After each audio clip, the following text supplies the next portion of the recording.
Assalamu alaikum wa rahmatullah. Good morning, everybody. I'm Dr. Ashraf Amin Hussein. I'm currently working in King Fahd Military Medical Complex, Dhahran in Saudi Arabia, which is a tertiary hospital, one of the largest hospitals in the kingdom. And our ICU service is a very extended and comprehensive service covering all subspecialties in ICU. And our hospital is a trauma center and considered as an ECMO center also.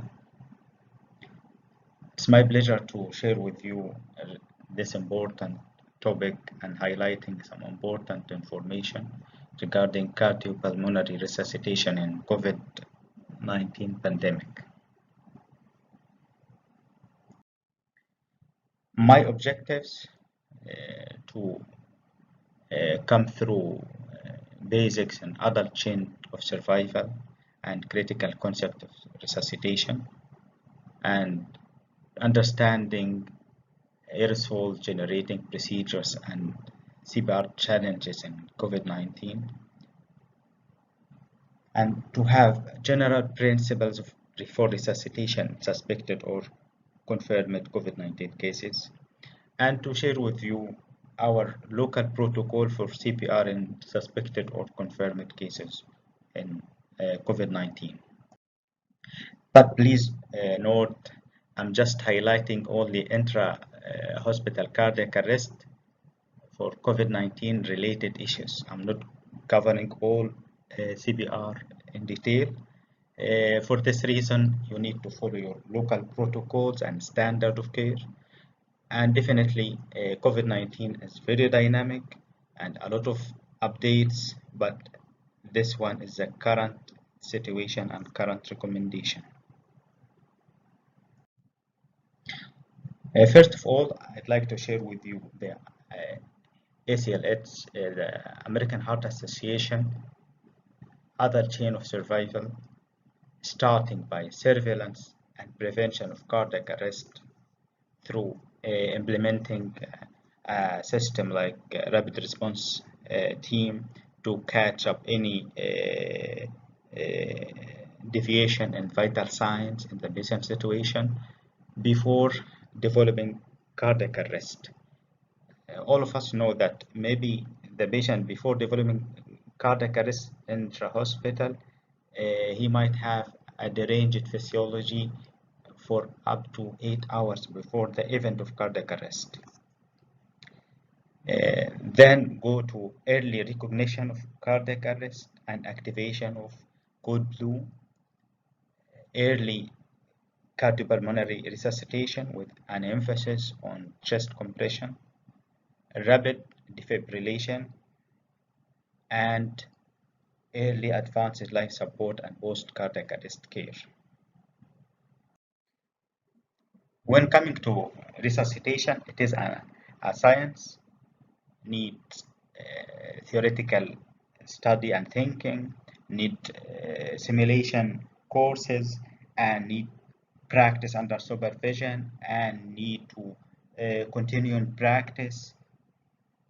But the critical concepts in resuscitation should have a systematic approach on assessing your patient, starting from PLS and ACLS. It is not one man show. It is a team.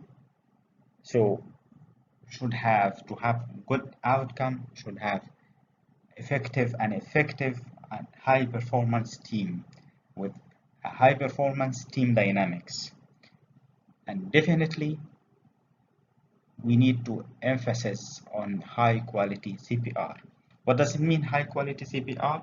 We have some specific elements, starting from early chest compression should be within 10 seconds from recognition of cardiac arrest, and to ensure to push hard and fast. So push hard, chest compression, direct chest compression for depth 5 to 6 centimeters at rate of from 100 to 120 compressions per minute, and to allow complete chest recoil and avoid leaning on the patient's chest to allow filling of the heart, minimize interruption in compression to less than 10 seconds, and to give an effective breath which causes visible chest rise, and to ensure compression to ventilation ratio as a universal 30 compressions to ventilation. But in case you have advanced airway in place, so you will go asynchronous manner between compression and ventilation. In this situation, you'll go for chest compression uninterrupted from 100 to 120 compressions per minute, and ventilation will go through one breath every 6 seconds. And to avoid excessive ventilation, to avoid bar trauma, vomiting, and decrease in venous return. One of the most important topics when coming to patient care in any hospital setting, and one of the international patient safety goals, and one of the priorities for patient safety, is prevention and control of infection, which means a scientific approach and practical solution designed to prevent harm caused by infection to patients as well as to healthcare workers. And infection control practices come under two tiers or two categories, starting by standard precautions. Standard precautions, which was previously known as universal precautions since the era of HIV, it implement and contain the minimum infection prevention practice that apply to all patient care regardless of suspected or confirmed infection status with the patient in any setting where healthcare is delivered. It contains a long list, but I'd like to highlight some specific points regarding hand hygiene and use of personal protective equipment. The second tier, which called transmission-based precautions, and we have three elements under this type. According to the mode of transmission of the disease, we use some extra precautions to prevent transmission of this infection, starting by contact precautions, then droplet precautions, and lastly, airborne precautions. When coming to COVID-19 mode of transmission, it is documented that can be transmitted through contact transmission, either direct or indirect, could be transmitted through droplet infection, where when the patient coughing or sneezing and respiratory droplets of the size more than 5 micrometer, which can be spread in an area of 1 meter, and during the hospital setting, and some procedures can generate particles we call droplet nuclei of less than 5 micrometers, which means it is considered an airborne transmission.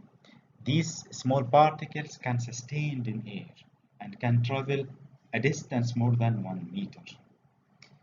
It's wise to know that the basic reproduction number for COVID-19 or R naught in average it's 2.6, ranging from 0.4 up to 4.6, means it is a contagious disease. When coming to aerosol generating procedures, it is any medical or patient care procedure that results in the production of airborne particles of size less than 5 micrometer. And these particles can remain suspended in air, travel over a distance, and may cause infection if they are inhaled. What does it mean? This means that although COVID-19 is not considered as airborne transmission disease, but under some special situations, when doing some procedures, it will be transmitted from droplet transmission to airborne transmission. And this reason we need to be careful regarding this. So when coming to the aerosol generating procedures, it is a long list when coming to all sites doing some research regarding these procedures, but I would like to summarize it under three categories. Category number one, airway management procedures. So any procedure doing for the airway, starting from simple maneuvers for the airway, inserting adjuncts like nasopharyngeal or oropharyngeal, going to LMA or endotracheal intubation, manipulating tracheostomy tube, removing or putting back, suctioning. So all airway management is procedures considered as aerosol generating procedures. Second is positive pressure ventilation, either manual positive pressure ventilation or through mechanical ventilator. Either patient connected directly with endotracheal tube or through non-invasive ventilation or by mask bag valve mask ventilation. Number three, manipulation for upper GI. So upper GI maneuvers, like starting from inserting an NG tube, doing endoscopy. So all these things are categorized as aerosol generating procedures.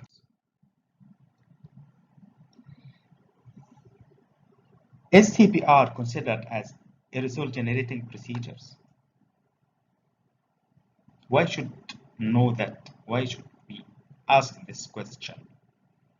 Number one, because based on the answer, yes or no, you will decide what PPE you will use. Definitely, if it's droplet infection, droplet transmission, so you will just only using yellow gown, you will use a surgical mask, you might use goggles, gloves, which you will done it within seconds and it's available anywhere in the hospital. But if you consider it as an aerosol generating procedure, you should do all precautions as an airborne precautions. Definitely takes much time, and in this situation you should weigh the benefits and risks. Benefits and risks. If you will wear the full airborne precaution PPE, it will take much time. It will delay the CPR and it is against the chain of survival. In the opposite way, if you take it lightly and you do not put your PPE properly, you will put your health at risk. When go to the evidence and researches done in this area and some in COVID-19 and MERS-CoV and SARS, we will reach some conclusions. Number one, there is extremely weak scientific evidence to consider CPR as a aerosol generating procedure, and it is confounded by a lot of things like inability to separate specific procedures and perform during CPR. It is a steps of complex procedures doing in same time, but chest compression could generate an aerosol in the similar way to it. normal exhalation. Chest compressions and defibrillation are not considered as aerosol generating procedures, but the bottom line, CPR involving procedures listed as aerosol generating procedure should be managed as such. Means if just only doing chest compression or defibrillation, it is not an aerosol generating procedure. But advanced cardiovascular life support definitely including aerosol generating procedures. For this reason, CPR is considered as aerosol generating procedure. What are challenges in COVID-19? Number one, all of us know that healthcare workers are the highest risk profession to catch COVID-19 infection. As it is a pandemic, there is a worldwide shortage of PPE. So definitely at some point you might have very limited number. More than that, resuscitation carries an added risk or added risks. Number one, CPR involves aerosol generating procedures. Number two, during CPR, all staff are coming in close proximity to each other and to the patient, and no social distancing. During this stressful situation, you might have some lapse in infection control practice. When coming to COVID-19, what are the most common causes? Hypoxic respiratory failure comes number one, and starting by ARDS or acute respiratory distress syndrome, because respiratory system lungs is a target organ in COVID-19 attacked by COVID-19. Definitely you might have some mechanical ventilator complications like barotrauma, pneumothorax, ventilator-induced lung injury, maybe some volume overload. Cardiogenic could be due to acute myocardial injury in around 25% of patients infected with COVID-19, or could be some drug-induced arrhythmias like azithromycin or hydroxychloroquine inducing prolonged QT with which can result in VT or VF, pulses VT or VF. Any type shock like cytokine storm or other types, classic types or mixed shocks, massive PE in some patients, and we should consider all other causes of cardiac arrest. So if you will consider, we can either diagnose or exclude during our resuscitation. When coming to the general principles for resuscitation in suspected or confirmed COVID-19 cases, we have three important principles. Number one, reduce provider exposure to COVID-19. Number two, prioritize oxygenation and ventilation strategies with lower aerosolization risk. Number three, consider the appropriateness of starting and continuing resuscitation. Starting by number one, reduce provider exposure to COVID-19. What is the rationale for that? Definitely to save your frontliners, and you don't like to have more victims. To achieve that, you'll go through strategy, starting by donning PPE before entering the room. Number two, only essential staff will participate in resuscitation for COVID suspected or confirmed COVID patient. You need to close the door of the room to prevent airborne contamination of adjacent indoors. If you have protocol and availability for mechanical CPR devices, it's advisable to use it.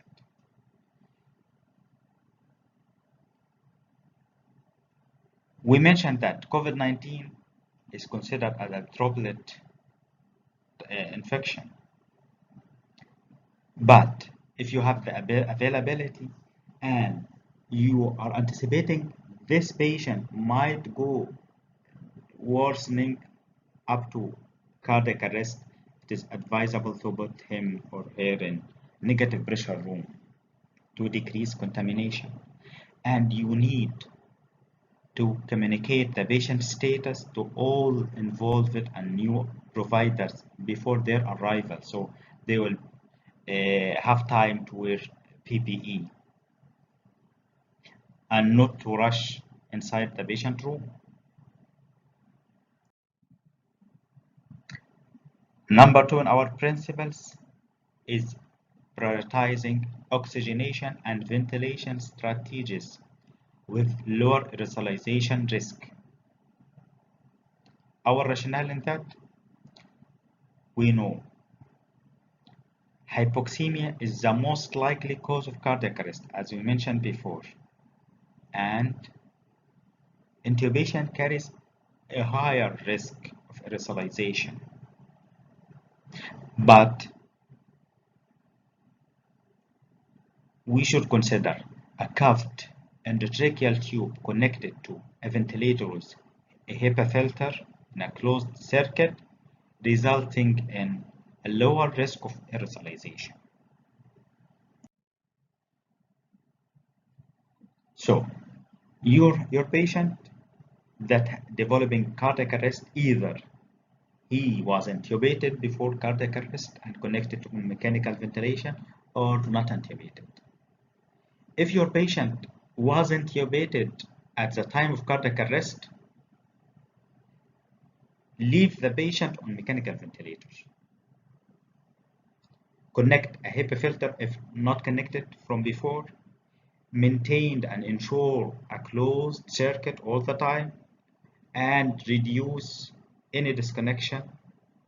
Reduce aerosolization like open suction. Second element, you need to adjust your ventilator settings, whatever the previous modes, previous settings of your ventilation, your mechanical ventilator. Now your patient in cardiac arrest, so we will put FI2 100%. We'll shift to assist controlled mode to have mandatory breath.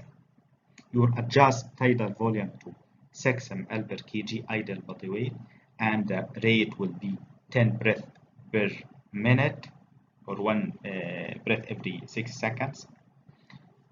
And to adjust the trigger to off, so you will avoid overventilation or excessive ventilation.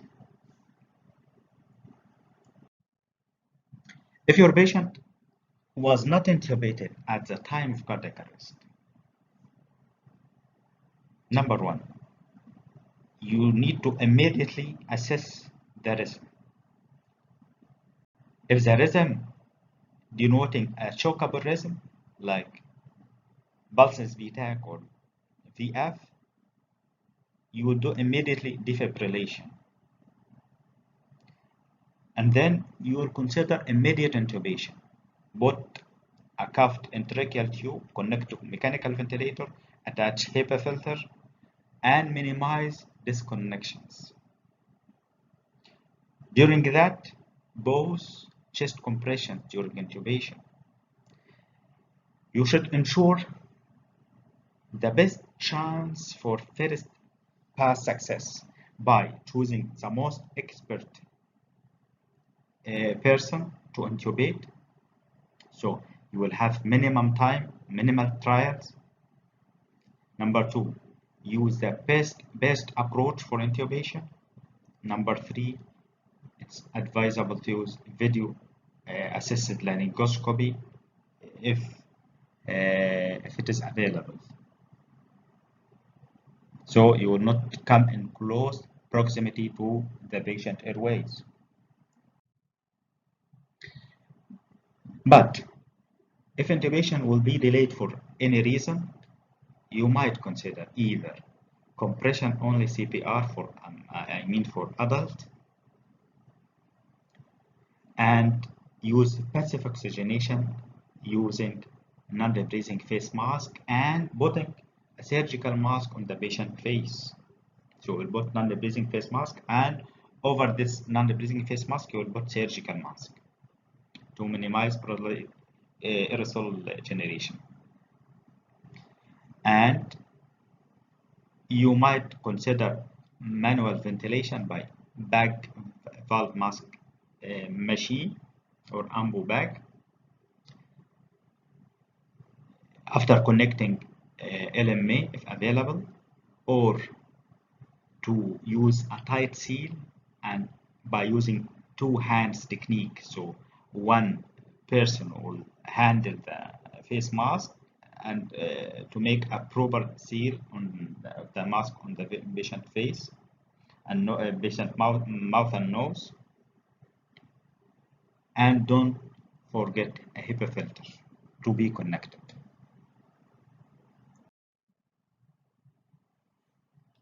Then we should think about the code status for the patient. Is it appropriate to start cardiopulmonary resuscitation? What is the likelihood of survival? Should we stop now after 10 or 15 minutes of resuscitation?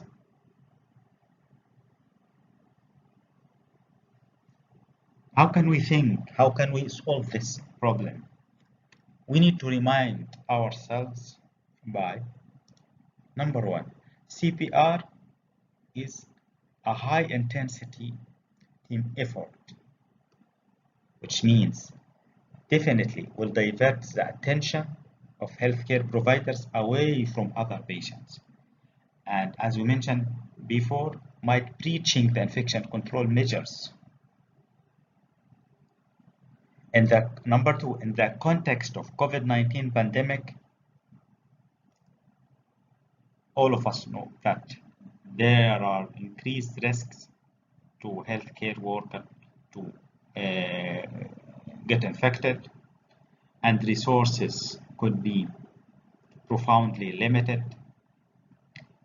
Number three, there is a high mortality in critically ill COVID-19 patients, especially of old population, if there are some more comorbidities or high severity of illness at the time of presentation.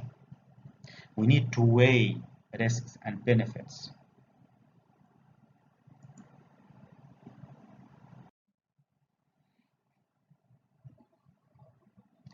We need to put goals of care for every patient admitted to the hospital, specifically for COVID-19 cases. During admission, we should answer, what is our target? What is the plan of care for this patient, including COVID-19?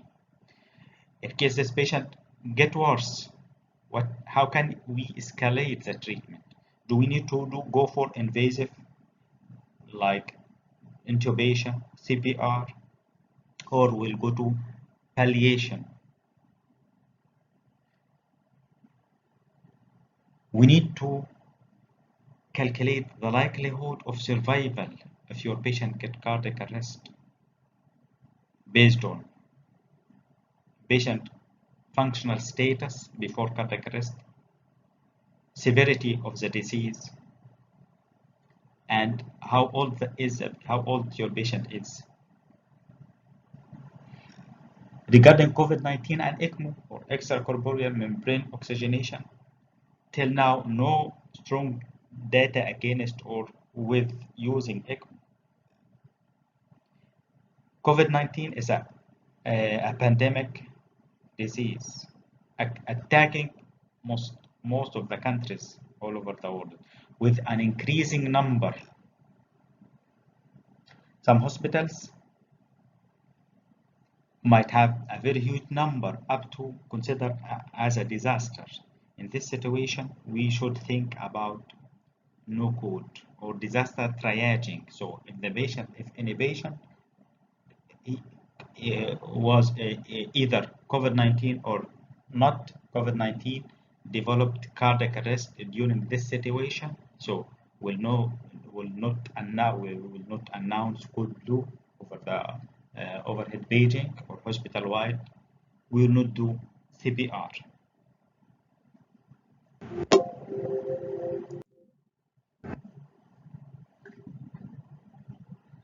Regarding the infection control, I would like to highlight some specific points, like to have competency for all infection control practice, including hand hygiene, fit testing for N95, or availability of powered air purifying respirator, and to have a policy for transport of your patient post resuscitation after achieving ROSC, or for deceased body if the resuscitation effort failed to return the patient back. Regarding intra-hospital transport of COVID-19 post resuscitation, we need to have a plan starting by thinking about your staff. The patient should accompanied by essential staff only, capable of manipulating and managing this patient, and should done all PPE.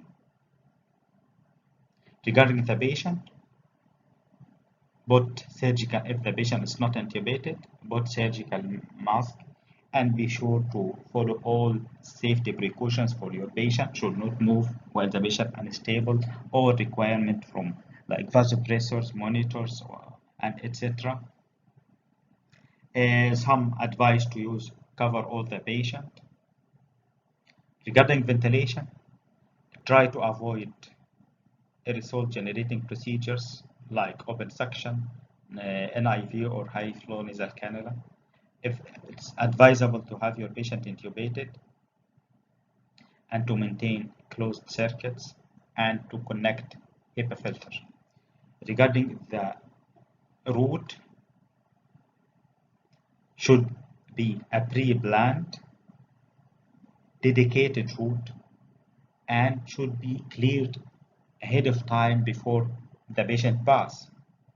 And you might need help from security personnel in this situation.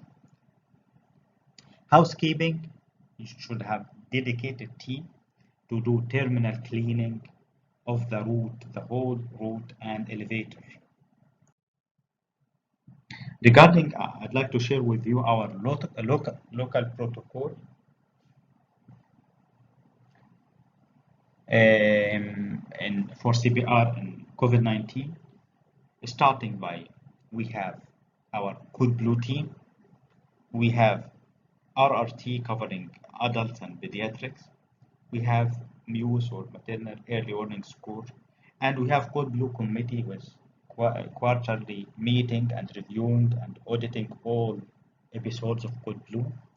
We have our KPIs, key performance indicators. We have 1, 2, 3. 1 means less than 1 minute to start chest compression. Should have less than 2 minutes to start to give defibrillation if indicated, and less than 3 minutes for arrival of Code Blue team and starting advanced cardiovascular life support. And we are achieving 100% of these KPIs. We have policies regarding the Code Blue and RRT, policy for crash cart, and we have a policy for DNR or do not resuscitate. Regarding the COVID-19, we implementing, and now we have hospital-wide treatment protocol, and airway management protocol for COVID-19 patient, and we have specific highlights for CPR protocol in COVID-19 patient. Our hospital-wide code blue team, we have many people involved, starting by team leader who is an intensivist, airway management by respiratory therapist, and internal medicine registrar is one of the code blue team. Critical care nurse or the outreach critical care nurse responsible for medication and defibrillation. Compressions, we are using help of ward nurses and EMT personnel. Recording by the nurse supervisor on duty. Runner and communication by ward charge nurse. Medication advice and supply by pharmacist. Family support through social workers. And in our hospital policy and practice, family members could attend CPR. But in COVID-19 situation, we are limiting the persons to only 5 persons during CPR, and we are not allowing family to attend. In our protocol, we are considering all out-of-hospital cardiac arrest and intra-hospital cardiac arrest within 48 hours of admission for non-cardiac cases as suspected COVID-19 case. We are considering CPR as aerosol generating procedure. For this reason, we pre-packed five sets of PPE attached to the crash cart in all hospital areas. We start by compression only CPR and avoid using manual ventilation, and if we will use it, we will use by two-hand techniques. We using early intubation protocol and maintaining a closed circuit. We are doing intubation by the most experienced staff using video-assisted laryngoscopy, and we are using fiberglass intubating box to minimize exposure to aerosols, and we are using high-quality HMEF. In our hospital, we have mandatory competency for all infection control related issues, including hand hygiene, donning and doffing of PPE, and N95 fit testing. My take-home message from this presentation: please do not risk your health in order to save more lives. This is my email. I'm welcoming any comments or feedbacks, and these are some references if you need to go for more details. And lastly, thank you.